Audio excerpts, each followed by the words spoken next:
Video on रखिए कुछ लोग।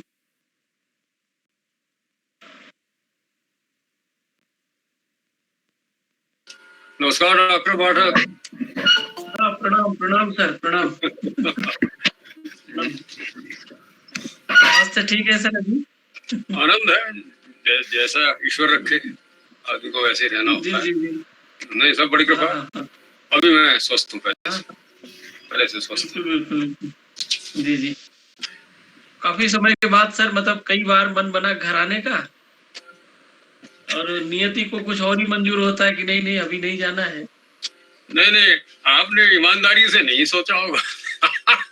नहीं, कई बार तो गाड़ी दिल से में बैठ सोचिए, के दिल से सोचिए, हम माँ से प्रार्थना कर देंगे आप आइए, क्योंकि विद्वान लोगों की इस देश में अब धीरे धीरे ना अकाल पड़ता जा रहा है। लोग सिर्फ यूं कहिए कि कोई प्रशस्ति पत्र मिल जाए, कोई पद्म भूषण मिल जाए, कोई ये मिल जाए, कोई ये नहीं चाहता कि वो मिल जाए जिसको मिलने के बाद कुछ बकाया नहीं रहता मिलना। तो ये संसार का चक्र है। आप एक योग्य व्यक्ति हैं, इसलिए मैं बहुत कम व्यक्तियों का सम्मान करता हूँ, क्योंकि मेरे स्तर पर, क्षमा करें, ईगो नहीं है ना, वो अहम है, मैं सन्यासी हूँ। ये जो जिसको कहिए ना, ये तथ्य है कि आप बहुत कम लोगों को, मैं जो हूँ ना, मानता हूँ कि हाँ साहब ये पूछे डॉक्टर साहब, आप बहुत यंग है, और मैं आपका बड़ा सम्मान करता हूँ। आप कर तो रहे हैं ना सर। ये आपका आशीर्वाद ऐसा बना रहे, मैं यही अपेक्षा है आपसे। नहीं चलिए, तो कार्यक्रम प्रारंभ करते हैं सभी। हाँ जी। नमस्कार सभी को। जैसा कि हमें ज्ञात है, हमारी वैदिक परंपरा रही है सनातन से, सृष्टि के निर्माण के काल से ही, कि हम किसी भी कार्य का प्रारंभ मंगल से करते हैं, और जीवन के मंगल से मंगल की यात्रा तक का जो हमारा सफर है, आज इसे भौतिक और आध्यात्मिक जगत दोनों परिचित है। ऐसे ही भौतिक और आध्यात्मिक जगत की यात्रा को पूर्ण करने के लिए हम लोग व्याख्यानमाला श्रृंखला में उपस्थित है।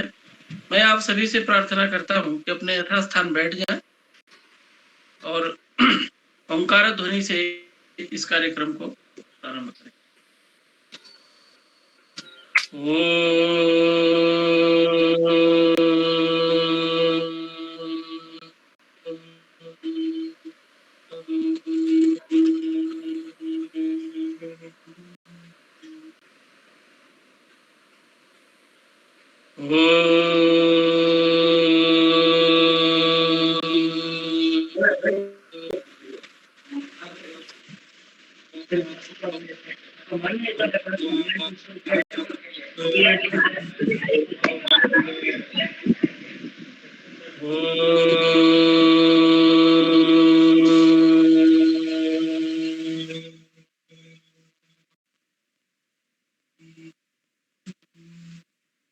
ओंकारं बिंदु संयुक्तं नित्यं ध्यायन्ति योगिनः, कामदं मोक्षदं चैव ओंकाराय नमो नमः।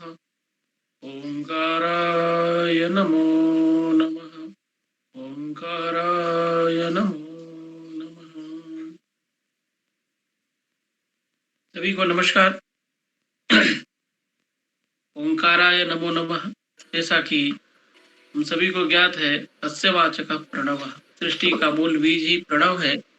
और इस प्रणव ध्वनि से इस कार्यक्रम को प्रारंभ करते हुए आप सभी को बताने में मुझे हर्ष एवं गर्व और धन्यता का अनुभव मैं कर रहा हूँ कि आज हमारे मध्य देश के ख्याति लब्ध विद्वान, प्रतिष्ठित संगीताचार्य, योग विद्वान और योग विद्वान के साथ साथ शिक्षा शास्त्र के विस्तृत विद्वान हमारे मध्य में उपस्थित है। आपकी ख्याति दिग दिगंतर प्रचारित है, ये हम सभी को पता है। आप अनेक वर्षों से योग के क्षेत्र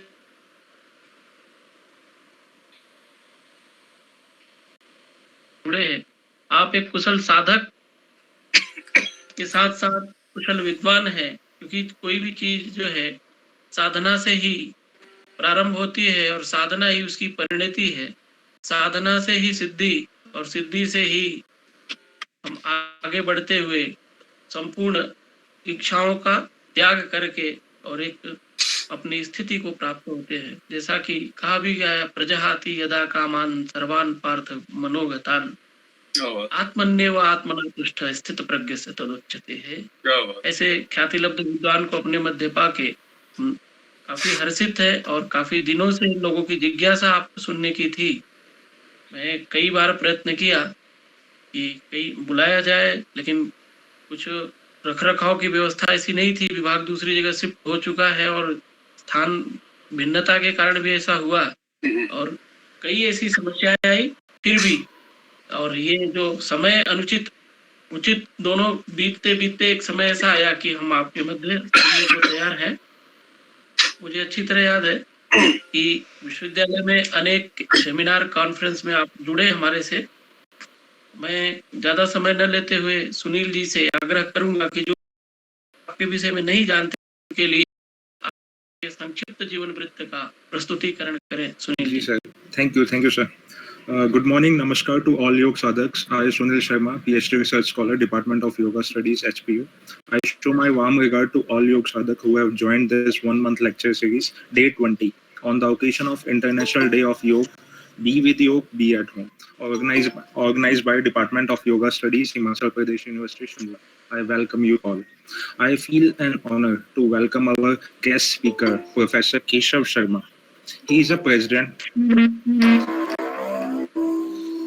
He is a president, Society for Research in Education and Information Technology, SIRT.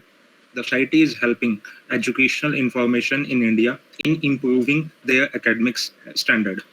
He is a former head and professor of education, ICDO, HPU, Shimla.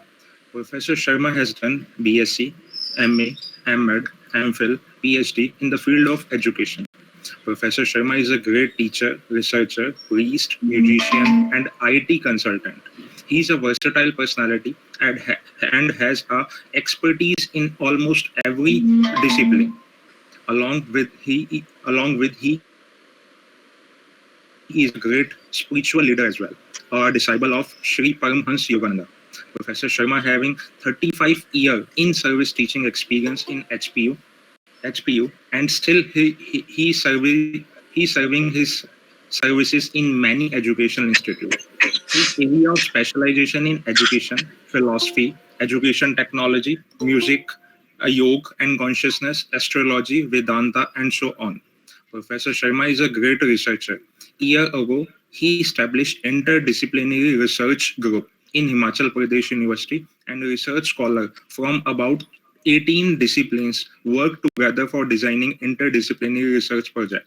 A part of this, Professor Sharma has initiated research project on thought mapping, impact of Kriya Yoga on biochemistry of human body, meditation and cosmic energy, consciousness and its metaphysics, concept of time and yoga, music therapy, and so on. Along with Professor Sharma has assigned as a chief editor in many renowned research journals. He is a chief editor of SIRT, Journal of Research, chief editor of Message of Yogananda, managing editor of Paramhans Yoganand Journal of Yoga and Consciousness, managing editor SIRT Journal of Educational Research, editor News Bulletin SIRT Dehradun, and so on. Professor Sharma has associated with many professional organizations, President Vishwa Yoga and Vedanta Parashar Parishad, member Review Committee of Yoganand Educational Yoga Satsang Society of India, member Indian Music Congress, member International Association of Educational Technology London, chairperson Paramhans Yogananda International Research Center, principal investigator for study in Indian astrophysics and astrology, visiting professor, and so on. His list will never come to an end. So Professor Sharma has devoted his entire life in serving and nurturing the growth of student as well as researcher.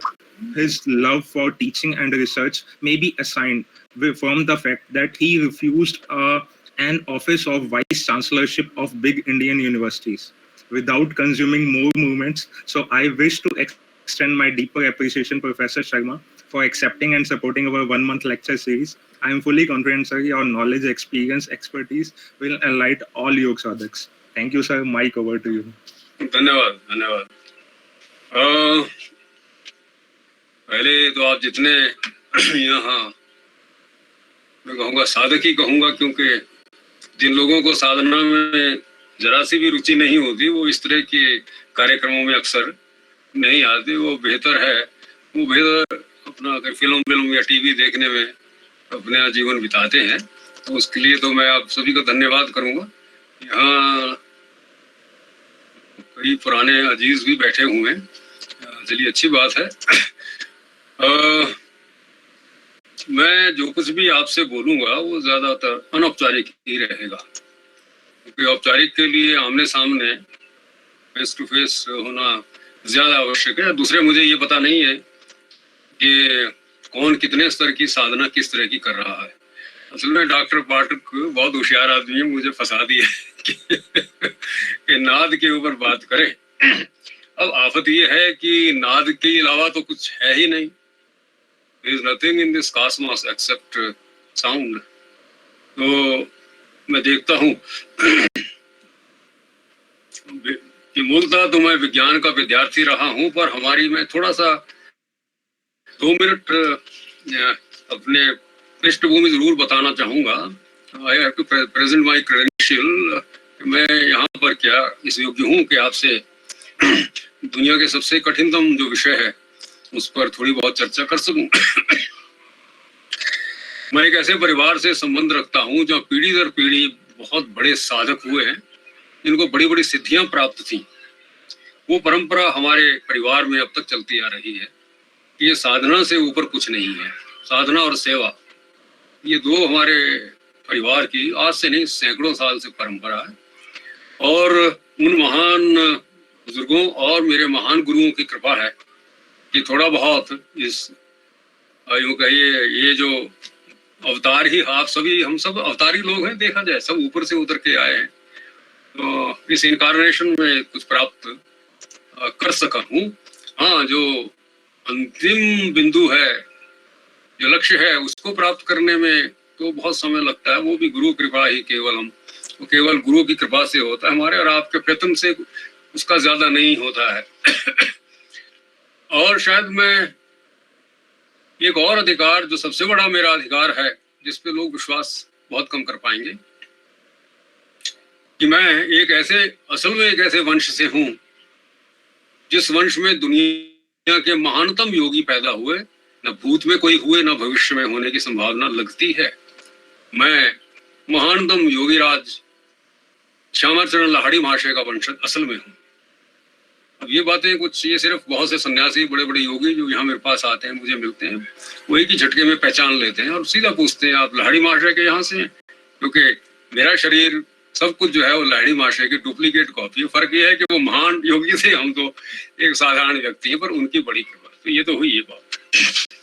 जो कुछ भी मैं पहले एक PPT के माध्यम से भी कुछ रखूंगे, बहुत लंबा विषय मैं समेटूंगा, और अंत में अगर आप में से कोई सचमुच ही जिज्ञासु है, जो साधना करते हैं या करना चाहते हैं, या साधना के रहस्यों को जो मुझे पता है महान गुरुओं के कारण, तो वो मैं जरूर आपसे शेयर करना चाहूंगा। बहुत से अनुभव हैं।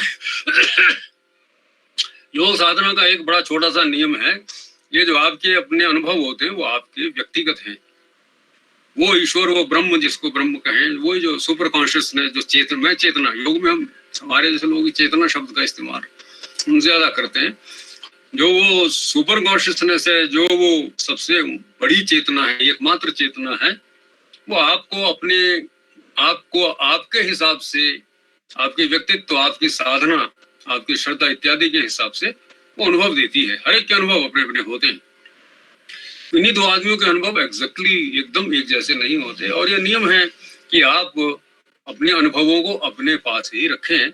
लेकिन कभी कभी परिस्थितियां ऐसी आती हैं जहां मुझ जैसे व्यक्तियों को भी कई बार कुछ अनुभव इसलिए आप लोगों के साथ साझा करने पड़ते हैं कि ताकि लोगों में साधना के प्रति, ईश्वर के प्रति, उस चेतना के प्रति विश्वास जागे और लोग जो हैं वो साधना की तरफ आगे बढ़े। तो ये तो एक बात थी। देखिए ऐसा है, पहले मैं ये एक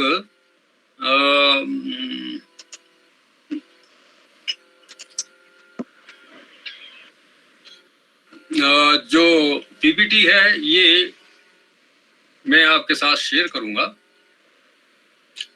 और उसके बाद जो है हम ये देखिए क्या आपके उस पे आ रहा है स्क्रीन के ऊपर?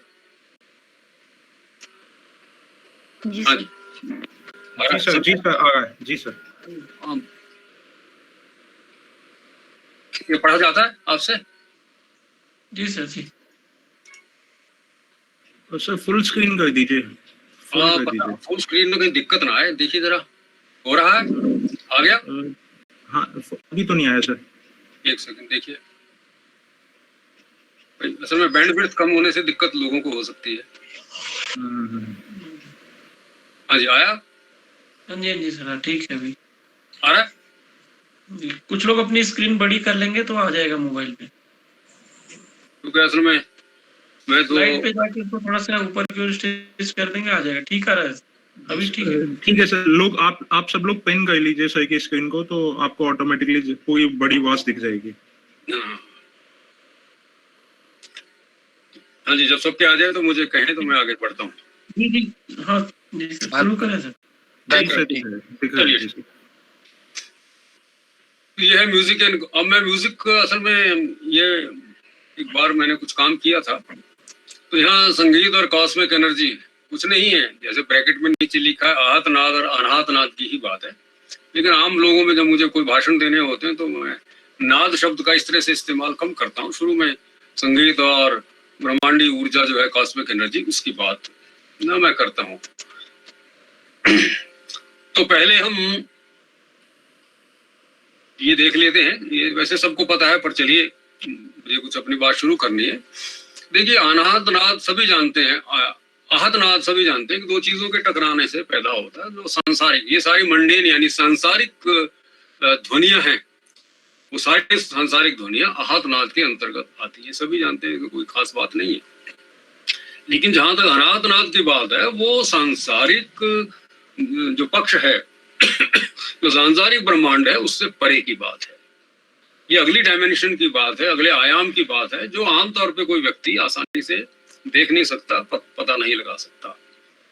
लेकिन जो लोग साधना करते हैं वे जानते हैं कि जो ध्वनि हमारे अंदर से निकलती है, जिस नाद को हम स्वयंभू नाद कहते हैं, यानी जिसको पैदा करने के लिए कोई एफर्ट नहीं लगती, वो था, है और सदा रहेगा।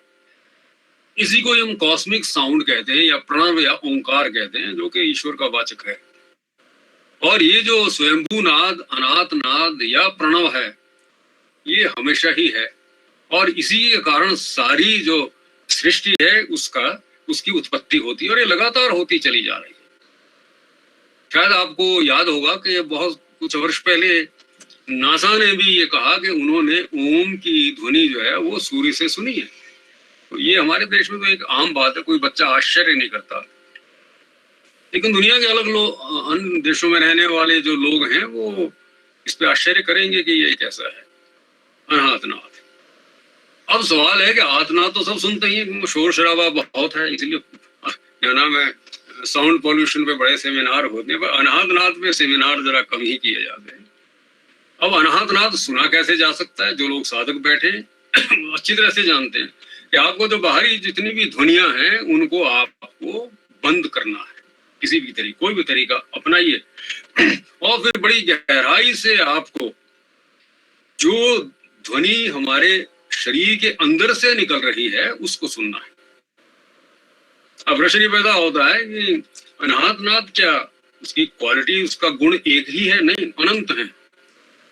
अब प्रश्न ये है किस तरह की ध्वनि अनाहत नाद हमें सुनाएगा, वो इस बात पर निर्भर अधिक करती है कि आपकी साधना किस स्तर तक पहुंची है, और इसके अलावा पिछले कर्म क्या है, और दुनिया भर की बातें इसमें आती है।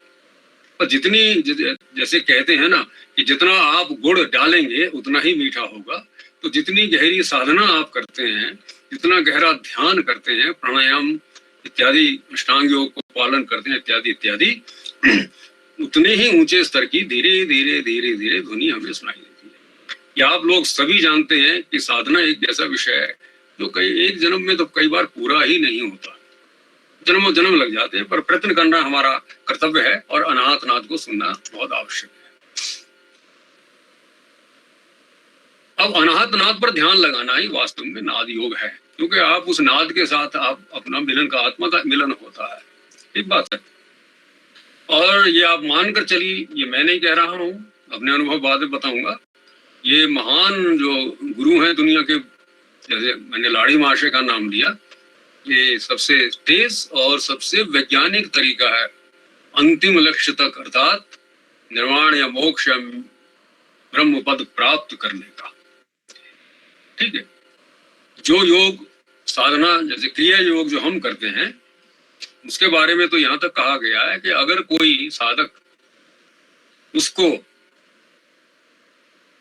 पूर्णकालिक करे तो 12, 24, 36, 48 साल में ही एक जन्म में मोक्ष की प्राप्ति होती है, और लोगों ने की है। ये इतना फास्ट है। लेकिन जैसा अभी बताया हुआ आपको मैं विज्ञान का तो विद्यार्थी रहा, घर में परंपरा पूजा पाठ और योग साधना साधकों की रही, और संगीत भी घर में रहा, तो हमने भी संगीत की थोड़ी साधना की और करते हैं। और मैं पंडित रविशंकर जी का शिष्य हूं।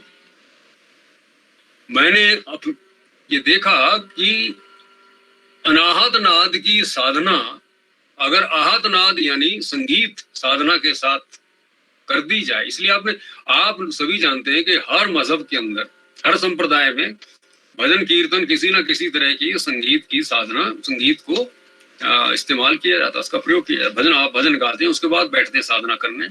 ठीक है, अगर इन दोनों को इकट्ठा किया जाए एक यूं कहिए व्यवस्थित रूप में, ये कोई हैपेजर्ड नहीं होता। आपको एक उसकी इनकी तकनीकी हैं कैसे इन दोनों को मिलाया जाता है, तो आपको आश्चर्य होगा कि इससे बड़ी जल्दी समाधि की प्राप्ति होती है। ये अनुभव का मैं आपको विषय बता रहा हूँ।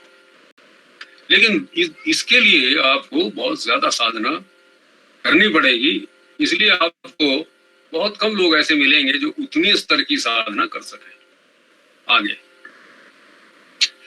अब देखिए, अब ब्रह्म क्या है ये तो कभी इस पे चर्चा जरूर की जा सकती है। हालांकि ये कुछ ऐसा है जिस पे चर्चा करते करते दसियों हजार साल ऋषि मुनियों के भी गुजर गए, हमारे गुजर गए, पता नहीं चला है, अनंत है। ब्रह्म जो है अपने आप को अनंत रूपों में जो है वो प्रकाशित करता है। ठीक बात है, लेकिन उनमें से जो जिन दो रूपों में वो सबसे ज्यादा प्रकाशित होता है, अपने को करता है, वो है ध्वनि और प्रकाश। ध्वनि जो है वो अनाहत नाद है, प्रकाश आप जानते हैं। इसलिए आप देखते हैं कि कहानियों में और अदरवाइज भी, और जब आप प्राणायाम करने के बाद योनि मुद्रा करते हैं तो वहां पर आप किसको देखते हैं? उस प्रकाश को देखने की कोशिश करते हैं जो तीसरे नेत्र से निकलता है। वो बड़े ही कमाल का अनुभव होता है। जिन्होंने देखा है, किया है, वो जानते हैं कि एक बार उस लाइट को, उस प्रकाश को देखने के बाद फिर कुछ देखना बकाया नहीं रहता है। अब चाहे प्रकाश पर आप ध्यान लगाएं या आप उस ध्वनि पर, जिसको अनाहत नाद कहते हैं, उस पर ध्यान लगाएं या दोनों पे लगाएं, कमाल की बात है, तो आपका मोक्ष निश्चित है।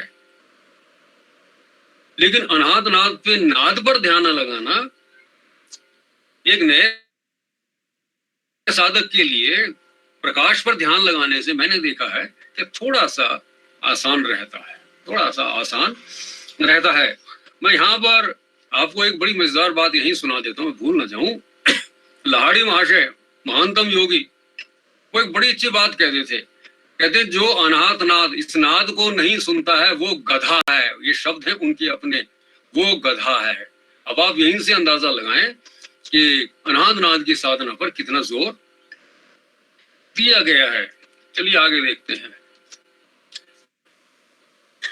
इसके पहले मैं कुछ बातें यही जो मैंने कुछ नोट की हैं, मैं भूल ना जाऊं, मैं पहले वो आपके सामने रखता हूं।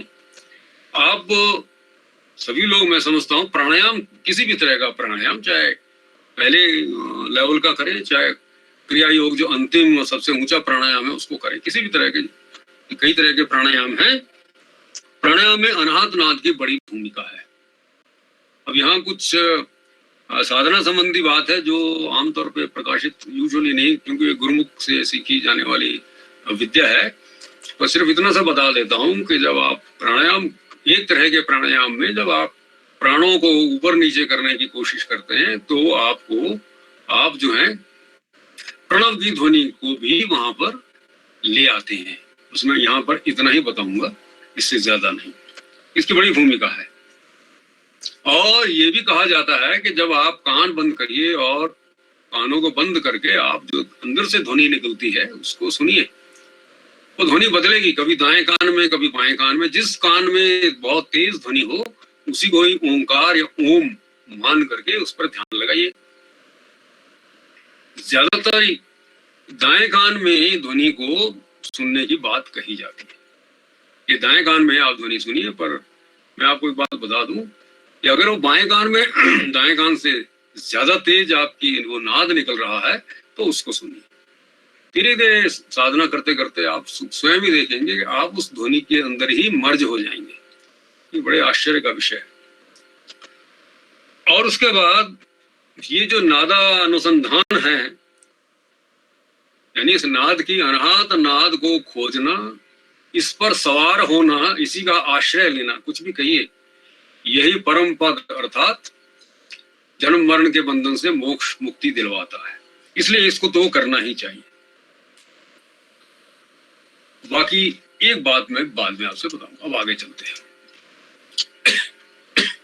देखिए, सारा संसार जो है वो, जैसे मैं आपसे पहले निवेदन कर चुका हूं, वो इस ब्रह्मांडीय जो ध्वनि है, कॉस्मिक साउंड जो है, ओंकार है, अनाहत नाद है, इसी से ही पैदा हुआ है। और सारे ब्रह्मांड में, यहाँ ब्रह्मांड का अर्थ है जितने भी ब्रह्मांड हैं, जितने भी निहारिकाएं हैं, जितने भी कॉस्मोस हैं, अनंत हैं, उनमें सब में यही साउंड है, यही जो है ध्वनि गूंज रही है। इसको आप आप सभी जानते हैं, जो पिंड में है सो ही ब्रह्मांड में है। तो इसलिए ब्रह्मांड में क्या है उसको जानने के लिए आप अंदर जाते हैं, तभी तो वो ध्वनि आपको सुनाई देती है, जो कि सारे ब्रह्मांड में फैली हुई है। ये अगली चर्चा एक अलग विषय है। ये अलग अलग जो हमारे यहाँ लोक, ब्रह्म लोक है, विष्णु लोक है, शिव लोक है, ये लोक क्या है, वो सॉलिड चीजें नहीं है। ये पांचवी डायमेंशन और उसकी अगली डायमेंशंस की बात है।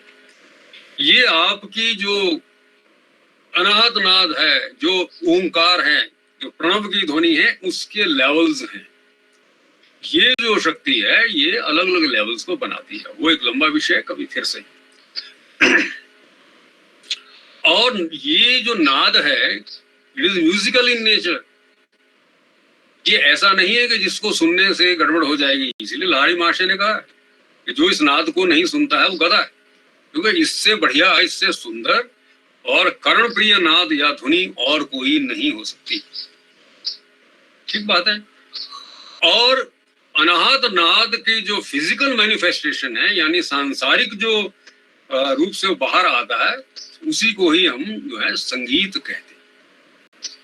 इसलिए कई बार हम ऐसा भी कहते हैं कि साहब ऐसा है कि नाद साधना अर्थात अनाहत नाद की साधना, ओंकार की साधना एक है, और संगीत जो है वो अपने आप में वो भी एक योग है। तो संगीत एक योग है और अनाहत नाद एक योग है। ये दोनों योग वास्तव में देखा जाए है तो ये एक ही है। आगे चलते हैं।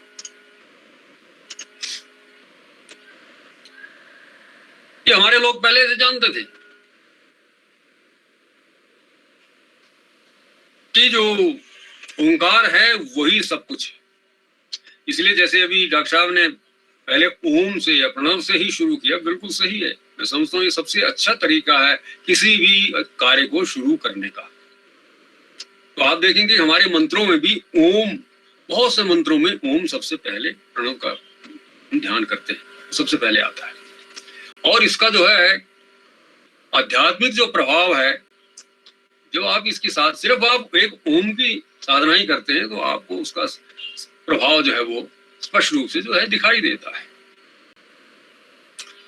अब देखिए, जो नाद विद्या है वो संगीत, यहां पर नाद का अर्थ है आहत नाद। तो संगीत जो है आहत नाद की विद्या है, नाद विद्या, और योग जो है वो अनाहत नाद की विद्या है। बड़ी सीधी सी बात है, ठीक है। और जो आपका आहत, देखिए कमाल की बात है, और ये सब मैं अब अनुभव की बातें बता रहा हूँ आपको, किताबी बात नहीं है, कि जो आहादनाद है यानी जो संगीत है उसका सीधा प्रभाव किस पर पड़ता है? आपके षड चक्रों पे पड़ता है, षड चक्रों पर पड़ता है। लेकिन जो अनाहत नाद या ओंकार की साधना, योग साधना भी करते हैं और वो संगीत की साधना भी करते हैं, तो उनके अनुभव और भी कमाल के होते हैं। उनके षड चक्रों के ऊपर प्रभाव जो है नाद का, अनाहत और आहत नाद का, दोनों का बहुत ज्यादा पड़ता है और जल्दी सिद्धियां प्राप्त होती है। चक्रों के बारे में आप सारे जानते हैं, तो मुझे इसके बारे में, लेकिन एक बात जरूर कहूंगा कि ये हमारे जो बौद्धिक शरीर है उसमें नहीं होते। ये चक्र सभी जानते हैं, these are the power centre of energy, centre of power है, ठीक है। कुल मिला के कितने हैं डॉक्टर साहब? 112 की बात तो की जाती है, 112 चक्र हैं, 7 दिन में से है जी, बिल्कुल सही सर। हाँ, शायद मैं बुढ़ापे में डॉक्टर साहब भूल जाता हूँ, याद जवानी नहीं रहता है जी। उनमें से जो आपके 7 चक्र हैं जिनकी हम साधना की बात करते हैं आमतौर पे, वो मुख्य चक्र, मेजर चक्र हैं, ठीक है। और इसके बाद आपके माइनर हैं और माइक्रो चक्र है, आगे शायद देखेंगे। और ये सारे के सारे सूक्ष्म शरीर में होते हैं और इसको आप देख सकते हैं, कोई दिक्कत नहीं। लेकिन आपको फिजिकल जो बॉडी हमारी है, बहुत लोगों ने ढूंढने की कोशिश की पर वो वहां नहीं है ना, वो तो कहीं और ही अंदर ही है, सूक्ष्म शरीर में। अब देखिए कि आहत और अनाहत नाद में जो संबंध है, यानी चक्रों और, यानी यहाँ पर मैं कह रहा हूँ चक्रों और स्वरों में, मैं एक बात, कुछ बातें मानकर चल रहा हूं कि आप लोगों को पहले से ही पता है क्योंकि आप साधक लोग हैं। जितने भी चक्र हैं उन सब की अपनी अपनी ध्वनियां हैं। जैसे मूल बंध, जब सबसे जो नीचे चक्र है हमारा, जब उसकी साधना होती है, जिसको योग दर्शन में वो कहते हैं कि संयम करना, जब वहां पर संयम किया जाता है, इवन उससे पहले भी, तो ऐसी ध्वनि निकलती है जैसे ये शहद की मक्खी गुस्से में भी भी भी भी कर रही है। तो इसी तरह से बांसुरी की आवाज है, वीणा की आवाज है, शंख की आवाज है, घंटियों की आवाज सुनते हैं, और उसके बाद अंत में समुद्र की आवाज जो है वो सुनाई, तरह तरह की ध्वनियां जो है वो निकलती हैं। तो चक्रों का सीधा संबंध जो है इन ध्वनियों से सीधा सीधा संबंध है। और इन्हीं जो चक्रों की ध्वनियों के कारण ये आपके जो संगीत के, हमारे खासतौर से हमारा जो भारतीय संगीत है उसका जो सप्तक है, 7 स्वर है, सारे गामा पौधा नी, वो निकले हैं। कैसे? अब आपको ये बताता हूं।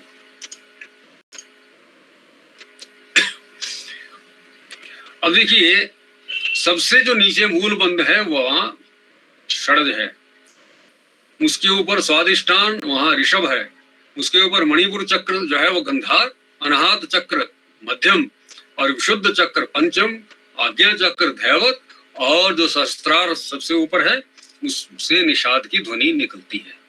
इसके अलावा भी बहुत सारी ध्वनियां वो निकलती हैं, पर ये मुख्य ध्वनियां हैं जिनसे हमारा सप्तक बना है। कमाल, देखिए एक बड़ी कमाल की बात है जो कि बहुत शायद लोग, मैं तो गौर नहीं किया है, या क्योंकि संगीत नहीं सीखे हैं तो जानते नहीं है। अगर यहाँ संगीत के भी लोग बैठे होंगे, हर स्वर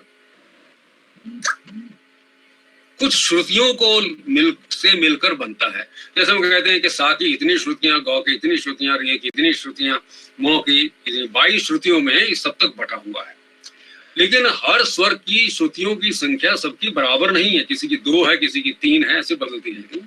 कमाल की बात आप देखें कि रीढ़ की हड्डी के अंदर जहां जहां हम इन चक्रों की कल्पना हम करते हैं, या जहां जहां ये चक्र स्थापित हैं, उनमें भी जो डिस्टेंस है, जो अंतर है 2 चक्रों में, वो बिल्कुल एक सा नहीं है, अंतर है। और वो सारा अंतर जो है वो हमारे संगीत के साथ स्वरों का में जो श्रुतियों का बंटवारा है वहां पर नजर आता है। वैसे इसमें अभी और ज्यादा साधना या रिसर्च की, अनुसंधान की जरूरत है, पर ये बड़ा ही कमाल की बात जो है वो मेरे सामने वर्षों पहले आई। अब देखिए,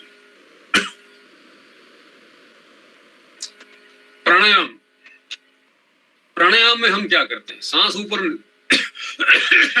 अगर किसी को ये गलत फहमी है कि प्राणायाम का अर्थ यह है कि सांस ऊपर खींचो नीचे खींचो, नहीं।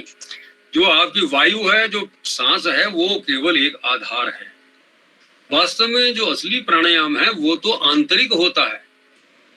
वो आप प्राण है जो हमारे, जिसको आप लाइफ फोर्स कहते हैं, उसको ऊपर नीचे उन चक्रों में से गुजारने की एक प्रक्रिया है। वो एक खास ढंग से की जाती है जो गुरुमुख से सीखी जाती है। तो जब आप ऊपर को जाते हैं, यानी मूलाधार से और आज्ञा चक्र तक ही पहले हम करते हैं। सहस्त्रार की बात तो बहुत बाद में आती है, क्योंकि वहां जाने पे तो आपकी निर्विकल्प समाधि लगती है। जब तो एक बार आप ऊपर गए, कहां तक? मूलाधार से लेके और आज्ञा चक्र तक, और उसके बाद आज्ञा चक्र से मूलाधार, बस ये जो है ऊपर नीचे प्राणों को चलाया जाता है। संगीत में क्या है, सा से जब आप सप्तक गाते हैं तो सारे गमा पता नहीं ये क्या है, ये ऊपर को जाना है। इसको आरोह कहते हैं संगीत में। योग में भी मूलाधार से और आज्ञा चक्र तक जाना, ये भी एक आरोह है। और संगीत में नी से नीचे उतर के सा तक आना अवरोह, वैसे ही आज्ञा चक्र से मूलाधार में पुनः प्राणों को ले आना, ये अवरोह का है। ये बड़ी कमाल की बात है, दोनों में कितनी समानता है। तो अप डाउन जो है, ये जो कॉस्मिक एनर्जी, जो प्राण है, इसको ऊपर नीचे करते हैं। अब मैं एक अनुभव की बात आपसे शेयर करता हूँ, अपने तक रखिएगा। ये संगीत में कई बार होता रहा है, मैं अपनी बात अगर करूं, देखिए इसमें कोई ईगो नहीं है, सिर्फ मैं आपको जोश दिलवाना चाहता हूं कि साधना करिए। मैं सितार बजाता हूं तो कई बार ऐसा हो चुका है कि सितार बजाते बजाते प्राणायाम स्वयं होना शुरू हो गया। इसकी ज्यादा मैं नहीं बताऊंगा, मुझे कुछ नहीं करना पड़ा, प्राणायाम अपने होता चला गया। ये तो एक बात, ये मैं पहले भी आपसे बता चुका हूं, और आप जानते हैं कि सारा जो खाली जगह दिखती है ब्रह्मांड में, वो खाली तो है नहीं, वहां पर जो है ये ब्रह्मांडी ऊर्जा, कॉस्मिक एनर्जी भरी पड़ी है। अब जब हम योग करते हैं, या योग का मैं अर्थ हठ योग नहीं ले रहा, वो एक अलग पक्ष है शरीर को तैयार करने का, या योग का अर्थ होगा जिसको आप राजयोग कहते हैं। जब आप योग करते हैं और उसमें जब आप ध्यान की अवस्था में जाते हैं, ध्यान की अवस्था 7वें स्थान पर आती है, उसके बाद तो समाधि लगती है। और जब एक ऊंचा संगीतज्ञ पूरी कंसंट्रेशन के साथ एकाग्रता से अपने संगीत को जो है पैदा करता है, दोनों एक ही बात है। तो दोनों ही दशाओं में आपकी समाधि लग सकती। वो जो एनर्जी है वो आपको ऐसी दशा में ले जाती है जिसके बाद कुछ भी देखना, सुनना, प्राप्त करना बकाया नहीं रहता। पर ये सारे अनुभवजन्य चीजें हैं, इसका अनुभव आपको खुद ही करना पड़ेगा साधना के द्वारा।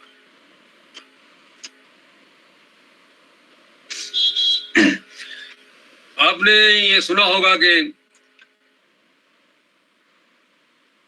तानसेन, बैजू बावरा, स्वामी हरिदास इत्यादि और बहुत से भी हुए हैं जिनके संगीत में इतनी शक्ति थी कि वो दिए जला देते थे, बारिश करवा देते थे। आज क्यों नहीं होती है? उसका कारण यही है कि हम एक पक्षीय साधना नाद की, हम केवल आहत नाद की ही साधना में ही आज के जो है संगीतज्ञ रह गए, और ना ही उन्होंने अपना जीवन इतना शुद्ध पवित्र रखा कि वो उस कॉस्मिक एनर्जी, वो जो प्राण है, वो जो यूं कहिए कि जो वो ईश्वरी जो शक्ति है, उसको वो समेट नहीं पा रही है। इसलिए वो जितना मर्जी अच्छा गा बजा ले, संगीत पैदा करे, लेकिन आहत नाद से वो बात अकेले पैदा नहीं होती जो कि आहत और अनाहत, जैसे मैंने पहले आपसे कहा, पैदा होती है। ये जितने भी आप देखिए, ये जितने लोग थे, स्वामी हरिदास जी सन्यासी थे, योगी थे बहुत बड़े, और वो एक ऐसा समय था जिस समय योग साधना ऊंचे वर्ग के लोगों के लिए एक तरह से जरूरी थी, आवश्यक थी। सब करते थे और दिल से करते थे, ठीक है। और वो जो साधना है, अब मैं एक बात और शेयर कर दूं जो आज तक मैंने किसी को नहीं बताई।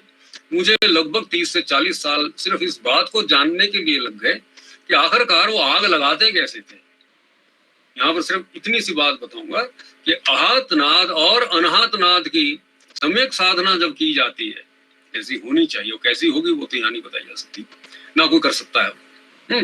जब ये दोनों साधनाएं मिलती हैं तो प्राण अपनी शक्ति के द्वारा कुछ भी कर सकता है। आग लगाना तो मामूली बात है, आप एक नया यूनिवर्स, एक नया कॉस्मोस, एक नया ब्रह्मांड पैदा कर सकते हैं।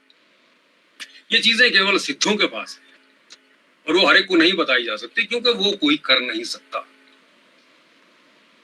लेकिन इतना जरूर है कि अगर आप आहत नाद और अनाहत नाद दोनों की साधना जितनी कर सकते हैं उतनी करते हैं, तो कम से कम सांसारिक रूप में आप अपने शरीर को स्वस्थ कर लेंगे, मन को स्वस्थ कर लेंगे, और धीरे धीरे आप जो है आपकी आध्यात्मिक उन्नति होती चली जाएगी। और जहां तक मोस्ट की बात है, मैं पहले कह चुका हूँ, वो गुरु कृपा से, गुरु कृपा ही केवलम, तो उतना सा आप कर लीजिए। इसीलिए जब भी मैं Guru Nanak Dev university visiting professor music का जब भी जाता रहा, मैं वहां एक बात उन बच्चों को बताता रहा कि देखो, अगर आपने अपने संगीत में वो असर, वो शक्ति पैदा करनी है, तो आपको प्राणायाम यानी अनाद नाद की साधना भी करनी पड़ेगी। और इसलिए मैं आप जितने महानुभाव आप बैठे हैं, सुन रहे हैं, उनसे भी निवेदन करूंगा कि यदि आप गंभीर हैं कि हम कुछ साधना करके कुछ प्राप्त करें, तो आपको प्राण साधना यानी अनाद नाद की साधना के साथ साथ आहत नाद अर्थात संगीत की साधना भी करनी चाहिए, तो जाकर के ये पूरा होता है। वरना ऐसा है कि परिणाम तो कुछ ना कुछ अच्छा निकलेगा, पर उस मात्रा में नहीं जिस मात्रा में शायद आप अपेक्षा करते हैं। अब जो हमारे जो पंच प्राण है, प्राण अपान, जिनको आप वायु, पंच वायु भी कहते हैं, जब आप इन पर काबू कर लेते हैं आकर प्राणायाम करने से या अनाहत नाद की साधना करने से, हो क्या रहा है, ये जो पंच प्राण हैं, और प्राण तो और भी बहुत हैं, वायु जैसे 12 वायु हैं, कुल मिला के 49 वायुओं की जो सुंदरकांड में भी आती है बात, जो जितने प्रकार की वायु हमारे शरीर में है, जो हमारे शरीर को धारण, जो शरीर को धारण करती है, मैं बल्कि ऐसा कहूंगा, जिसके कारण शरीर टिका हुआ है, तो आप इन पे थोड़ा थोड़ा नियंत्रण अनाहत नाद की साधना के कारण आता है, तो आप जो है किसी को भी ठीक कर सकते हैं।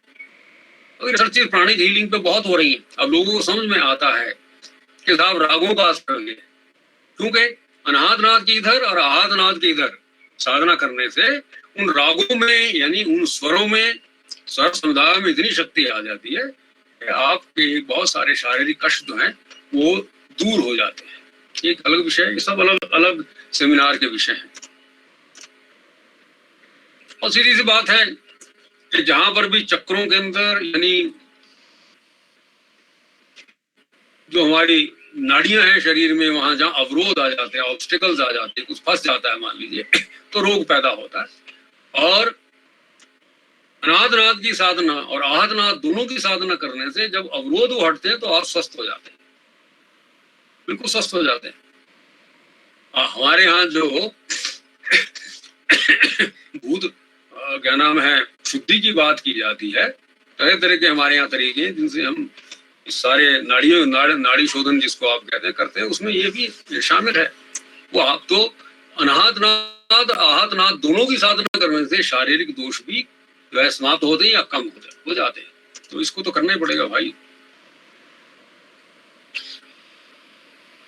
ये मैंने आपसे अभी बताया है कि जब कहीं पर भी अवरोध आता है नाड़ियों में, तो एनर्जी का जो डिस्ट्रीब्यूशन है, जो शक्ति जो है कैसे कैसे सारे शरीर में वो सर्कुलेट करती है, घूमती है, वहां अवरोध आते हैं तो हम बीमार हो जाते हैं। अवरोध हटाइए, बैरियर हटाइए बिना टोल टैक्स दिए, और चलिए उसके लिए आपको अनाहत नाद की तो साधना विशेष तौर से आपको करनी पड़ेगी।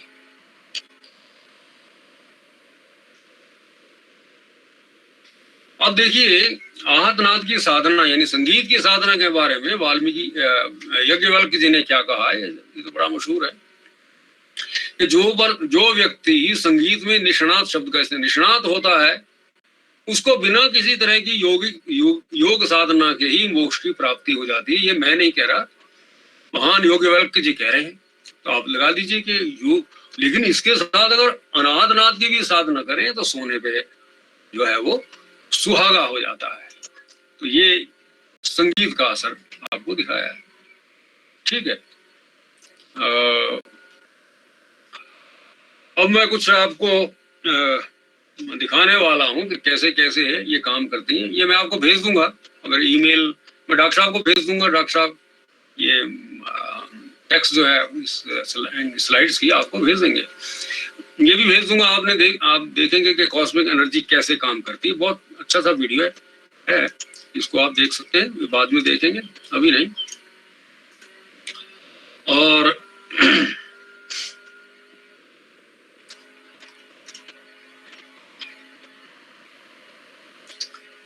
अंत में ये मैं एक बात कहने जा रहा हूं,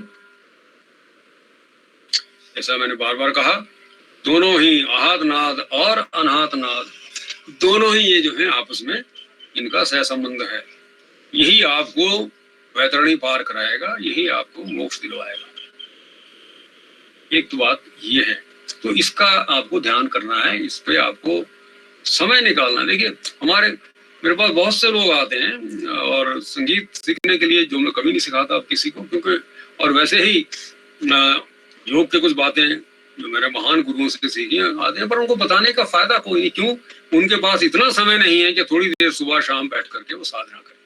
लेकिन जो आप महानुभाव बैठे हैं, मेरा आपसे विनम्र निवेदन है कि समय निकलता जाता है। वो दिन कभी नहीं आएगा कि जब आप बैठ करके अनाहत नाद की साधना करें। ये तो आपको करनी ही पड़ेगी, चाहे आप अब कर लीजिए, चाहे अगले जन्मों में कर लीजिए, तो आपको करनी पड़ेगी। ऐसे काम नहीं चलेगा। तो इसलिए अभी से शुरू हो जाइए। देखिए, दूसरी बात क्या है कि योग दर्शन में स्पष्ट पतंजलि महाराज ने कहा है कि जैसे जैसे आप अनाहत नाद की साधना, अनाहत नाद शब्द इस्तेमाल कर रहा हूं, प्राण भी वही है, सब कुछ वही है, आप करते चले जाते हैं, योगाभ्यास करते चले जाते हैं, तो होता क्या है कि सिद्धियां सामने आती हैं, बिल्कुल आती हैं, लेकिन उनकी तरफ देखना नहीं। क्योंकि हमारा जो उद्देश्य है वो सांसारिक झंझटों से मुक्ति प्राप्त करना है, कि बस अपने घर जाके बैठ जाएं और फिर दोबारा धक्के खाने। अगर आप आज जरूर गंभीरता से रात को सोचिएगा कि जो भी आप जिस आयु वर्ग में आप बैठे हैं, आज तक आपने कितने कष्ट उठाए हैं, तो लगेगा पता कि अनेकों कष्ट, और लगातार हम कष्ट उठा। आज कोरोना काल चला हुआ है, तो देखिए क्या हालत हो रही है, क्योंकि ये साधना नहीं है लोगों की, इसलिए वो ज्यादा कष्ट उठा रहे हैं। तो ये तो आपको करना ही पड़ेगा, ये करिए। आपको एक योगी तो बनना है जो अनाहत नाद की साधना करता है। और अगर आप कहीं भाग्यवश संगीत में रुचि रखते हैं, कुछ गाते बजाते भी हैं, या संगीत की थोड़ी सी साधना भी करते हैं, तो भी आप एक प्रकार के योगी हैं। और आपको शीघ्र ही तो अनाहत नाद की साधना से सिद्धियां सामने आती हैं, उनको आपको छोड़ना पड़ेगा। बहुत सी बातें अनुभव की मैं यहाँ नहीं बताऊंगा, वो हर एक के लिए नहीं है, ठीक है। लेकिन जब आप सिद्धियों को नकारते हैं तो आपको अधिक प्राप्ति होती है, क्योंकि सिद्धियों को लेकर के उनसे आप मदारी जब बन जाते हैं, तो आप जानते हैं अच्छी तरह से कि फिर आप नाटक ही दिखा सकते हैं, प्रदर्शन करते हैं अपनी शक्तियों का, जिनका कोई फायदा नहीं। आपके पास संसार को बदलने की, सब कुछ करने की क्षमता है, वो सिद्धि है, लेकिन वो आध्यात्मिक रूप से उसका कोई अर्थ नहीं है, वो यूजलेस है, बेकार है। इसलिए जब हम नाद योग की बात करते हैं, तो उसमें बस एक बार मैं इसलिए बार बार आपसे कहता हूं, तो आप उस नाद की साधना करें जो कि ब्रह्म है। नाद ही ब्रह्म है। नाद के अलावा, नाद या नाद का अर्थ है अनाहत नाद, कॉस्मिक साउंड, ओंकार, प्रणव। आप उसकी शरण में जाइए, और जब आप उसकी शरण में जाते हैं, क्योंकि ये अनाहत नाद की शरण में आपने जाना है, कैसे? अनाहत नाद का ही सहारा लेकर के। यानी कमाल है कि ये जो है साध्य भी है, साधन भी है, सब कुछ है, इसी से ही आपको सब कुछ मिलेगा। तो आपको इसकी शरण में जाना ही पड़ेगा।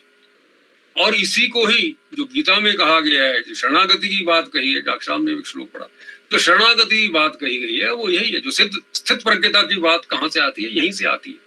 जब आप अनाहत नाद की साधना करते हैं और उसकी शरण में जाने की प्रयत्न करते हैं और अंत में उसकी शरण में चले जाते हैं, जब उसके साथ आपका एक भाव पैदा होता है, जिसको शेख सादी कहते थे, तू मन शुद्धि मन तू शुद्धम, फारसी में।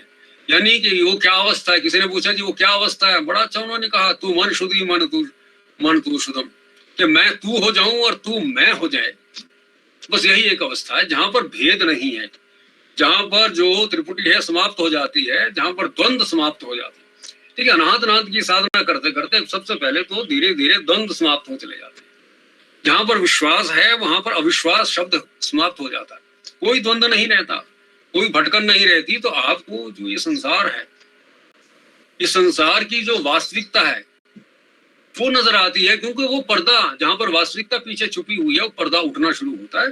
तो तब आपको पता चलता, ओहो यार, हम तो जहाँ बैठे हुए थे ये तो केवल नाटक है, कुछ चीज तो असली चीज तो कुछ अलग है। तो ये अनाहत नाद का, और ये जो एक अवस्था आती है जिसको शेख सादी ने, मैं आपको बड़े कमाल का एक छोटी सी बात आपसे शेयर करूंगा, शायद आपको अच्छी लगे।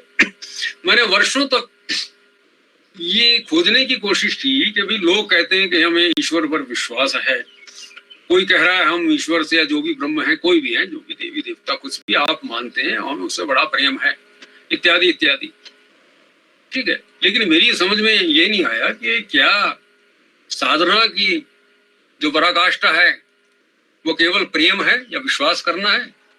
क्योंकि जब आप आम आदमी एक या आम साधक ये शब्द कहता है कि मुझे ईश्वर में, उस ब्रह्म में, उस नाद में विश्वास है, तो इसका अर्थ क्या है? द्वंद्व है यहाँ। तो इसका अर्थ है अविश्वास भी कहीं छुपा बैठा है। तो अगर ऐसी अवस्था है तो ये तो बहुत ऊंची अवस्था नहीं है। अगर आप कहते हैं कि हमें उस ब्रह्म से, उस नाद से प्रेम है, ये भी तो हो सकता है कि प्रेम ना हो, ये अवस्थाएं तो हैं। तो ये वर्षों तक ये अवस्था, मतलब मैं सोचता रहा, और अंत में फिर गुरु कृपा से जो बात समझ आई आपके सामने रखता हूँ। इस पर आप विचार करिएगा, आपके विचार मेरे से भिन्न हो सकते हैं। मुझे ये समझ में आया कि जो शेख सादी ने कहा है, बस वो अंतिम अवस्था है, वही एक अवस्था है जिसके लिए अनाहत नाद यानी योग के साधक कार्य करते हैं, और कार्य हमें करना है, कि जिसको मैं एक शब्द में कहूंगा अपनापन। अपनापन, जब अपनापन होता है तो ना तू है और ना मैं हूं। क्योंकि साधक के लिए, एक योग साधक के लिए क्या है, तू की बात आती है। एक प्रेमी के लिए तू की बात आती है कि तू और मैं दोनों अलग अलग, मैं तुझे देखता हूं और आनंद लेता हूं। योगी जो है उस तू में घुस जाना चाहता है, मर्ज हो जाना चाहता है, और इसलिए जब वो मर्ज होता है तो वहां पर अनुभव कर ना कोई बताने वाला है, ना बताने लायक कोई वस्तु है, और ना ही कोई सुनने वाला है, समझने वाला है। ठीक है, जैसे जब समोसा है और खाने वाला मेहराब है और उसका एक स्वाद है, तीन चीजें हैं। लेकिन ये ऐसी अवस्था है कि ना तो वो समोसा ही सब कुछ हो गया, या खाने वाला ही सब कुछ हो गया, या स्वाद ही सब कुछ हो गया, या कुछ भी नहीं रहा। ये अंतिम अवस्था है जो अनाहत नाद की साधना या नाद योग की साधना से किसी किसी को प्राप्त होती है, और यही अल्टीमेट है, इसके आगे कुछ नहीं है। यही वो ब्रह्म की अवस्था है जहां पर स्थिरता आती है, जहां पर चंचलता समाप्त है, स्थिरता आती है, और उसके अलावा कुछ नहीं होता। ये बहुत लंबे विषय हैं, और अंत में चलते चलते बड़े लंबे विषय में ज्यादा नहीं, क्योंकि बदहजमी होने का खतरा रहता है। मैं सिर्फ अब इनको संक्षेप में एक बार आपसे फिर बताना चाहूंगा। अनाहत नाद दोनों की साधना आवश्यक है। अनाहत नाद की साधना यानी नाद योग जिसको कहा जाता है, उसकी साधना सबसे महत्वपूर्ण है। शायद जीवन का एकमात्र उद्देश्य यही है। जीवन का एकमात्र उद्देश्य आप ये कहें कि मोक्ष प्राप्ति करना है, ईश्वर की प्राप्ति, वो आप अलग रख दीजिए, वहां झंझट मच सकता है। जब हम ये कहते हैं कि भाई हमारा जो उद्देश्य है, इसलिए हम संसार में आए कि हमने अनाहत नाद यानी नाद योग की साधना करनी है, दैट्स ऑल। क्योंकि जब इसकी साधना करेंगे तो ईश्वर की प्राप्ति, जो भी आप कहते हैं, मोक्ष कहते हैं, सेल्फ रियलाइजेशन, आत्म साक्षात्कार इत्यादि इत्यादि, वो स्वयं ही होते चले जाते हैं। तो उसके लिए अलग से प्रयत्न करने की आवश्यकता है। और नाद योग की साधना से सांसारिक जो उपलब्धियां हैं वो तो होंगी ही, सिद्धियां हैं वो भी मिलेंगी, और सब कुछ मिलेगा। आपको शक्तियां मिलेंगी कि आप कुछ भी कर सकते हैं। रखिए उनको भी, दी है ईश्वर ने तो रख लीजिए, इस्तेमाल करने की जरूरत नहीं पड़ेगी कभी भी लाइफ में, ना ही करना है, आप मानकर चलिए, ठीक है। लेकिन जो सबसे बड़ा आपको उपलब्धि होने वाली है, वो जिस चीज के लिए आप या आत्मा जो हमारा स्व है वो तड़पता है कि वो अपने इष्ट से, उस ब्रह्म से, उस नाद से मिल जाए, वो इच्छा पूर्ति अनाहत नाद की साधना या नाद योग की साधना से आसानी से हो जाती है। और इसमें अगर संगीत का भी तड़का लगा दिया जाए तो सोने पे सुहागा होता है, आपकी तरक्की जल्दी होती है, ठीक है। और यही एक अवस्था है जो स्थित प्रज्ञता भी ले आती है। आदमी को सुख दुख समय कृत्वा लाभा लाभो जय जय, भगवान कहते हैं यही आपकी स्थित प्रज्ञता है। आपको हर स्थिति में आप एक जैसे, कोई जी जाए, कोई मर जाए, कोई आ जाए, कोई चला जाए, भारत रत्न मिल जाए या जूते पड़े आपको, आपके लिए सब चीजें जब एक। क्यों? आप जानते हैं कि जन्नत की हकीकत कुछ और है, और उस हकीकत को, उस वास्तविकता को जानने के लिए नाद योग सबसे बड़ा जो है वो आपका साधन है। मेरे ख्याल है डॉक्टर साहब इतना ही आज के लिए काफी हो जाना चाहिए। जी, मैं शेयरिंग। अच्छा ठहरिए, अभी कुछ है इसमें, एक सेकंड, अभी कुछ है थोड़ा सा, जरा सा इनको दिखाने वाली एक बात है छोटी सी, वो आगे रह गई।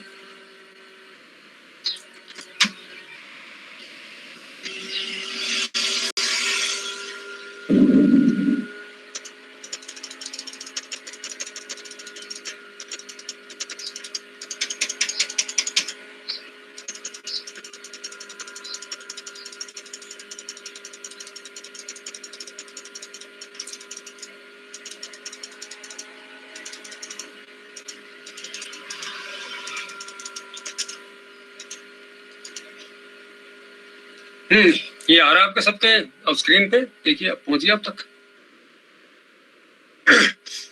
मैं सिर्फ एक चीज आपको दिखाना चाहता हूँ। जो लोग मेरे घर आए, आप में से आए हैं, उन्होंने तो इसको देखा है कि ये जो आपका अनाथनाथ है, कई बार ऐसे ऐसे चमत्कार करता है कि आदमी भौचक्का रह जाता है, और ये सब उसकी कृपा से होता है। इसको ही आप कई बार क्या कहते हैं, जादू कहते हैं कि चमत्कार हो गया। आगे जो आपके उस पे नहीं आ रहा सर। नो सर रिटर्न में आ रहा है कॉस्मिक एनर्जी। नहीं, वो उसका आगे आएगा। ये फोटो आ गई आपके सामने? No sir. आ जाएगी, थोड़ा टाइम लगता है, थोड़ा टाइम लगता है। ये बैंडविड्थ बहुत चाहिए पड़ती है ना, जो फोटोग्राफ्स के लिए। जब आ जाए तो बताइएगा। तो आपका नेट कितना फास्ट है उस पर निर्भर करता है। हाँ जी, पहुंचा? नहीं सर, स्क्रीन दिख रही है लेकिन वो रिटर्न में है, कॉस्मिक एनर्जी वाली। एक सेकंड, मैं उसको जो सिंपल है ना, अब देखिए। यस सर, अब दिखा। फोटो दिख रही है? Yes sir. हाँ, वो उसमें नहीं दिखेगी। हाँ, क्या दिख रहा है आपको? सर कोई शाइन कर रहा है। प्रकाश दिखता है? Yes sir. इसको कहते हैं कि कृपा। ये कृपा है। जिस समय अनाथनाथ की आप साधना करते चले जाते हैं, यानी नाद योग की साधना जो हम लोग करते हैं, मैं भाग्यवान हूं कि मैं अनाथनाथ दोनों की साधना की कोशिश करता हूं। तो जब उसकी कृपा हो, ये कृपा से है, तो उसकी कृपा होती है तो कॉस्मिक एनर्जी यानी जो प्रणव है, ओंकार है या नाद है, वो ये चमत्कार करता है। ये नालदेहरा की 2007 की शायद या 6 की फोटो है। और ये जो आप देख रहे हैं प्रकाश वाला शरीर, ये है मेरा शरीर है। सिर्फ इसलिए सामने रखी है कि आपको देखें कि ईश्वर जो है वो प्रकाश रूप में कैसा होता है। यानी ये उसका अवतरण है। मुझे नहीं पता था जब ये फोटो खींची गई कि क्या है वो, तो जब डाउनलोड किया तो पहली फोटो यही थी। तो ये आपके सामने एक जीता जागता प्रमाण है कि अनाहतनो योग की साधना अगर आप ईमानदारी से थोड़ी सी भी करें, स्वलम अवश्य धर्म सतरायते महतो भयात। भगवान ने तो साफ कहा हुआ है कि इस धर्म का थोड़ा सा पालन करने पर भी महत भय यानी मृत्यु का भय भी चला जाता है। ये गीता में दिया है। और वो धर्म कौन सा है? प्राणायाम करना, अनाहत नाद की साधना करना, अर्थात नाद योग करने से मृत्यु का भय भी। इसलिए योगियों को मृत्यु का भय नहीं होता। वो जानते हैं कि मृत्यु तो कुछ भी नहीं होती, ट्रांसफर है यहाँ से वहां और वहां से यहाँ। ये आपके सामने इसलिए एग्जाम्पल रखा। ये फोटो यूजुअली ये हमारे परिवार की जो है सबसे कीमती चीज है कि ये है, ये कृपा होती है। और ईश्वर जो है देखिए प्रकाश में कैसे प्रकट होता है। तो आप इसको जो मर्जी समझिए। तो बस ये आपके सामने रखना था। और ये मैं सब आपको स्लाइड्स का जो है बना करके भेज दूंगा डॉक्टर साहब के पास, पाठक जी के। वो आपके उनके पास आपके सबके होंगे। जो भी आपकी वो क्या नाम है व्हाट्सएप ग्रुप होगा, डॉक्टर साहब भेज देंगे। आप पढ़िए, और इससे ज्यादा है आप कढ़िए, यानी आप साधना करिए। धन्यवाद, नमस्कार। कोई प्रश्न है तो आप पूछिए। अभी आमंत्रित करता हूँ सर। जी जी जी जी। जैसा कि हम सभी को पता है, विषय का जो साधना और विषय की साधना शक्ति के द्वारा आपने अपने अनुभव को हमारे बीच रखा, आपने तुलसीदास की उन बातों की ओर भी इंगित किया, जानत तुम ही होई जाई। हाँ, क्या बात। उसी तरह की है, जैसे नदियां अपने स्रोतों से निकलती तो हैं, संसार में उछल कूद भी करती हैं, तटबंधों को तोड़ती भी हैं, और सुरम में कलकल धाराओं से लोगों को संगीत में ध्वनि प्रवाहित भी करते करते अंततः समुद्र में जाके अवसानित होती हैं और अपने अस्तित्व को स्वयं नष्ट करती हैं। संभवतः मानव जीवन भी उन्हीं में से एक है। जन्म तो होता है, तटबंधों को तोड़ने की शक्ति भी मिलती है और संगीत में ध्वनि करने का समय अवसर भी मिलता है, किंतु समाहित होने की जो शक्ति है वह स्वयं में न समाहित होकर किसी अन्य धारा की ओर जाके या लुप्तप्राय अज्ञानता के कारण, सांसारिक लोलुपता के कारण वो नष्ट हो जाता है। पतंजलि ने भूतजय और इंद्रियजय सिद्धि के उपरांत संयम सिद्धि और विदेहा सिद्धि तक का वर्णन किया है। कहा कि भूतजय और इंद्रियजय सिद्धि सांसारिक सुखों के लिए है। इसके बाद योगी को जो है निमंत्रण आता है, देवता निमंत्रण देते हैं और अपने कोटि में सम्मिलित करने का भी निमंत्रण होता है। योगी तो उन देवताओं के निमंत्रण या देव कोटि में पहुंचने को भी त्याग के सिद्ध कोटि की ओर जाता है और मुक्त कोटि की ओर जाता है। जी हाँ, बहुत अच्छे। ऐसे ही कबीर का एक मुझे प्रसंग याद आता है, क्योंकि कबीर बनारस के एक सिद्ध संतों में से और विभिन्न साधना और पंथों से अलग एक अपनी विधा के लिए जाने जाते हैं। उन्होंने एक अपनी अनुभव में लिखा है कि जब अनाहत ध्वनि जो है जागृत होती है, वो अनहद नाद में जब परिवर्तित होती है तो वो कैसा होता है। तो कबीर एक जुलाहे थे, वस्त्र बुनने का काम करते थे, फिर भी वो गाते थे कि और कोई बाजा बाजे न बाजे, मुरली सी धुन तीड़ी रे। क्या बात। ये मुरली सी धुन तीड़ी रे का मतलब क्या कि मुरली की जो तीखी आवाज, तिरीली आवाज, सुरीली आवाज जो निकलती है, वो बाजा कहीं और नहीं बजता बल्कि अपने ही शरीर में बजता है। तो वो कबीर ने भी वो अनुभव किया बिना किसी संगीत बजाए, सिर्फ साधना किया और वस्त्र की बुनाई की। तो ये प्रत्येक मनुष्य में एक ऐसी चीज है, ये उसी तरह लुप्त खजाने की तरह कि आप ताला बंद करके चाबी कहीं रख के और सिर्फ ताले का प्रणाम करने की अपेक्षा प्रयत्न करिए, यदि वो नहीं खुलता है। बहुत अच्छी। इस तरह की साधनाएं आपकी, मैं चाहता हूं कि मैं ज्यादा समय न लेके सुधी साधक को आमंत्रित करूं कि किसी की जो जिज्ञासा है आप पूछ सकें। प्रश्न तो मैं नहीं कहूंगा, अपनी जिज्ञासा है आप व्यक्त कर सकते हैं कि आप क्या जानना चाहते हैं। सुनील जी। भाई जितनों के जो उत्तर आते होंगे दूंगा, क्योंकि एक ऐसा विषय है जिसमें ये कहना कि मैं सब कुछ जानता हूँ वो तो बड़ा मूर्ख है। ये जितना महान गुरु, ठीक है, मैं महान गुरुओं का शिष्य हूँ, ये मुझे गौरव हासिल है। तो जो उनसे सीखा है, तो आप अगर मुझे कुछ पता होगा तो मैं आपकी जिज्ञासा शांत करने का प्रयत्न तो कर ही सकता हूँ। बोलिए निश्चिंत होके, ये अच्छा मौका है जहाँ हम बैठ करके आराम से, क्योंकि ऐसे मौके कम ही आते हैं जहाँ लोग मिले और आपस में बातचीत करें। बोलिए। 5-7 मिनट है हमारे पास। किसी हाँ बोलिए। नमस्ते सर। हाँ नमस्कार। First of all thank you so much sir, आपने बहुत ही सुंदर और सरल तरीके से जो नाद कितना जरूरी है और कितना आत्मज्ञान और आध्यात्म की उन्नति कर सकते हैं, बहुत अच्छे ढंग से आपने समझाया। मेरा एक आपसे ये है सर कि जो हम ओमकार, मतलब कहीं हमने ये सुना है कि ओमकार या प्रणव ध्वनि हमें आंतरिक अंदर से करनी चाहिए या उसका उच्चारण हम बाहर करें, तो कौन सा ज्यादा इफेक्टिव तरीका है प्रणव या ओमकार ध्वनि करने का?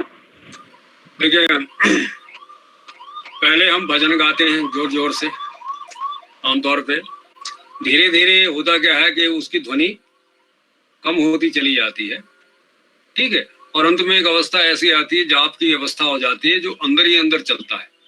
जैसे बहुत से लोग, आपको अनुभव हो सकता है कि आप हनुमान चालीसा जोर जोर से पढ़ते हैं, फिर वो धीरे धीरे ऐसा हो जाता है कि आपका हिस्सा बन जाता है, और आप चाहे कहीं बैठे हो, चाहे शौचालय में बैठे हो, चाहे मंदिर में बैठे हो, किसी अवस्था में हो, वो जो अंदर ही अंदर जो है हनुमान चालीसा चलता है। एग्जैक्टली ऐसा ही होता है।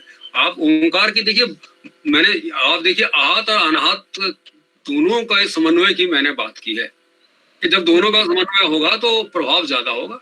अनाहत नाद तो सबसे ऊपर है, क्योंकि उसी से आहत नाद की उत्पत्ति है भाई। आहत नाद से अनाहत नाद नहीं निकलता। तो आप पहले ओम की ध्वनि जैसा हम करते हैं जरूर करनी चाहिए, एक तो परंपरा कायम रहती है, और उसके बाद जो है जब आप साधना करते हैं तो फिर आपको तो वैसे ही नहीं मुंह खोलना होता है, वो केवल अंदर ही अंदर जो है वो आप ओम की ध्वनि जो है वो सुनने की कोशिश करते हैं, या मन में आप ओम बोलते जाइए, फिर आपको बाहरी ओम बोलने की आवश्यकता नहीं, शुरू में आप करिए, अच्छा लगेगा। जी हाँ। और भी संगीत साधना एक ऐसी चीज है, एक व्यक्तिगत अनुभव मैं बताऊं। हाँ बहुत अच्छे। जब मैं एक छात्रावास में जीवन व्यतीत कर रहा था, तो उस समय हमारे पड़ोसी थे डॉक्टर शैलेश कुमार तिवारी जी, आजकल उत्तराखंड संस्कृत विश्वविद्यालय में है। जी जी। तो वो रोज हारमोनियम लेके सिर्फ एक ही लाइन बजाते थे। तो उनका एक ही मतलब, जब भी मुंह खोले तो कोयलिया बोले रे बोले, बस इतना ही बोलते रहते थे। तो मुझे बड़ी इरिटेशन होती थी। तो कई दिन तक तो चला। एक दिन हमने कहा यार, ना तो आपकी कोयल बोल रही, ना आप बोल रहे हैं, इसको बंद करिए, पढ़ाई में बड़ा डिस्टर्ब होता है हमें। तो काफी देर के बाद उन्होंने कहा ये बंद तो नहीं होगा, अगर आपको अच्छा जिस दिन लगने लगेगा आप समझ जाएंगे। काफी 1-1.5 महीने के बाद एक ऐसी आदत बन गई कि वो उस कमरे में रहे न रहे, आवाज उनसे वही निकलती रही। क्या बात, बिल्कुल ये सही। साधना के स्तर होता है। हालांकि एक बड़े अच्छे संगीत के आचार्य, व्याकरण शास्त्र के विद्वान है वो व्यक्ति, बिल्कुल ठीक बात। कब इतने कम उम्र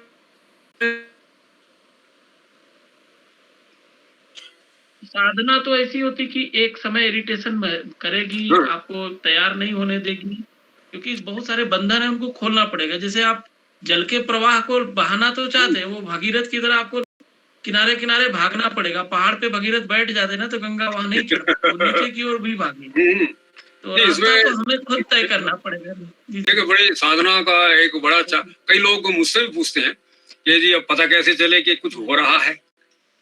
ठीक है, देखिए ऐसा है, ये जो भी गंभीर साधना में जब भी उन्होंने शुरुआत की होगी, तो होता यह है कि पहले तो बैठने का मन नहीं करता, और जब होते होते एक समय ऐसा आता है कि उठने का मन नहीं होता।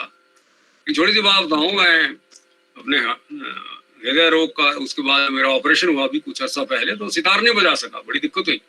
अब थोड़े दिन से थोड़ा बजाना शुरू किया है। अब रात को ये हालत होती है कि चाहे मैं थक भी जाऊं, क्योंकि हार्ट 60% मेरा डैमेज है, लेकिन उठने की तबीयत नहीं करती, क्योंकि उस समय ऐसे स्वर निकल रहे होते हैं गुरु कृपा से कि ऐसा लगता है कि बस अब बजाए ही चले जाओ। ठीक है, तो ये योग साधना में भी यही बात है, अनाथ की साधना में। उसके लिए क्या है, उसके लिए मैं अपने जो मेरे चेले चपाटे हैं उनको एक ही बात कहता हूँ कि ढीठ बनो, बेशर्म बनो।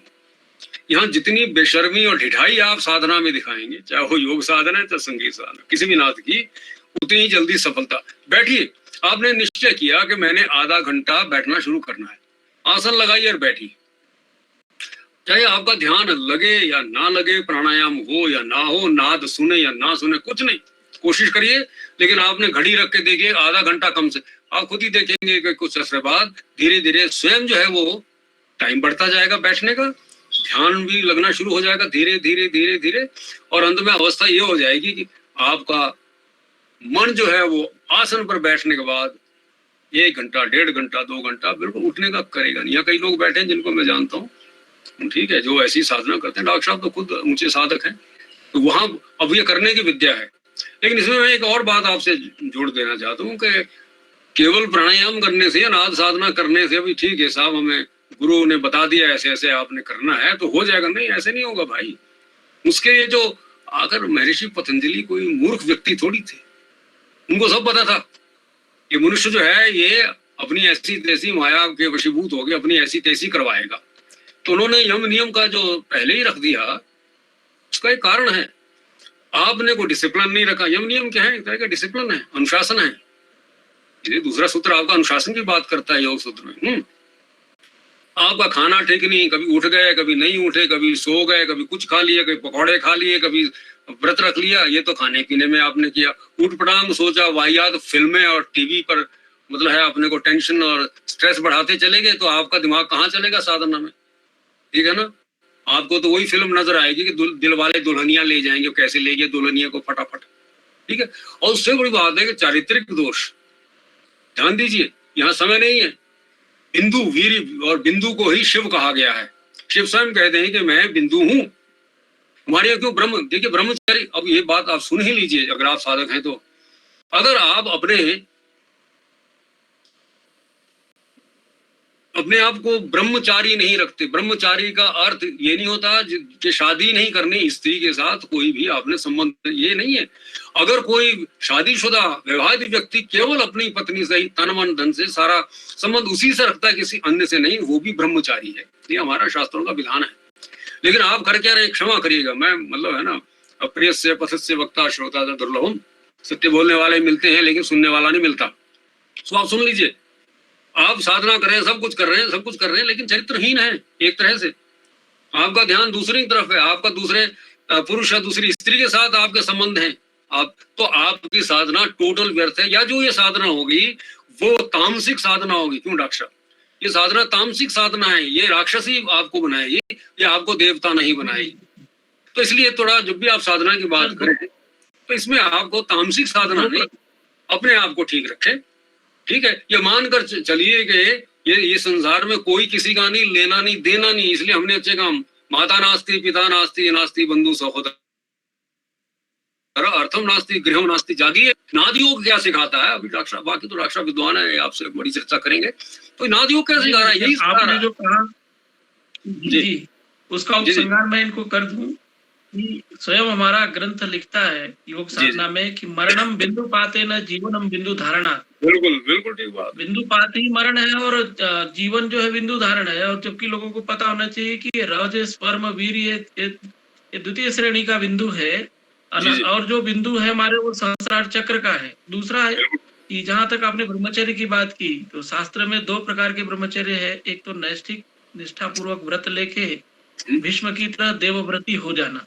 दूसरा जो गृहस्थ लोग हैं उनके लिए उपकोरणा ब्रह्मचारी का विधान है। उपकोरणा ब्रह्मचारी वह इस सृष्टि की जो व्यवस्था है उसको संपादित करना, और सृष्टि की व्यवस्था संपादित करके सृष्टि, जो व्यक्ति किसी भी संतति को जन्म देता है, चाहे वो पिता पुत्र के रूप में चाहे पुत्री के रूप में, दो माता पिता दोनों संतति को जन्म देके वो सृष्टि के ऋण से उत्तीर्ण हो लेते हैं। बिल्कुल ठीक बात। सृष्टि ऋण से बाहर जाने का यही एक साधना है।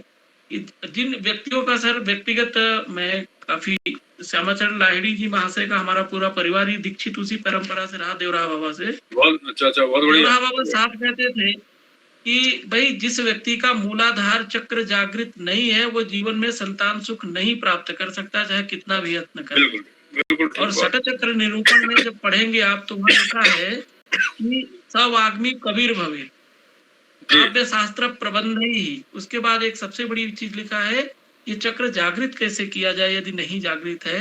वहां लिखा है ज्ञान ध्यान प्रकाश्या, ज्ञान और ध्यान से ही प्रकाशित होगा ये चक्र, करोड़ों रुपए का दवा खाने से नहीं होगा, नहीं होगा। बिल्कुल ठीक बात है।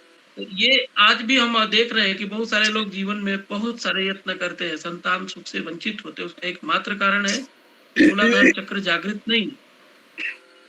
बिल्कुल ठीक बात है। नहीं, इसमें डॉक्टर साहब ने देखिए बड़े कमाल आपको बात बताई है। असल में कुल मिला के जो है, मैं सिर्फ एक ही बात कहूंगा, लाहिड़ी महाशय बहुत अच्छा कहते थे कि ऐसा ज्यादा किताबें मत पढ़ो, इन चक्करों में मत पढ़ो, बहुत हो गया। महापुरुषों ने जो कहा है उस पर चलो, ठीक है। क्योंकि देखिए साधना करना ही धर्म है। कभी गीता पे, हालांकि मैं अधिकारी नहीं हूँ चर्चा में, केवल इतने 50 साल की साधना में मैंने केवल 2 श्लोकों को समझा है, यानी वो आत्मसात किए हैं। बाकी मैं गीता के बाकी श्लोकों के बारे में कुछ नहीं कहूंगा। लेकिन इतना आपसे मैं ये बता दूं कि जो डॉक्टर साहब ने बात कही, जो मैं भी आपके कानों में डाल रहा हूं, असल में जो धर्म है, गीता एक धर्म का भी ग्रंथ कहा जाएगा कि आपको बताता करना क्या है। ठीक है, आपको साधना करनी है, बस सीधी बात है। और साधना क्या है? प्राण कर्म।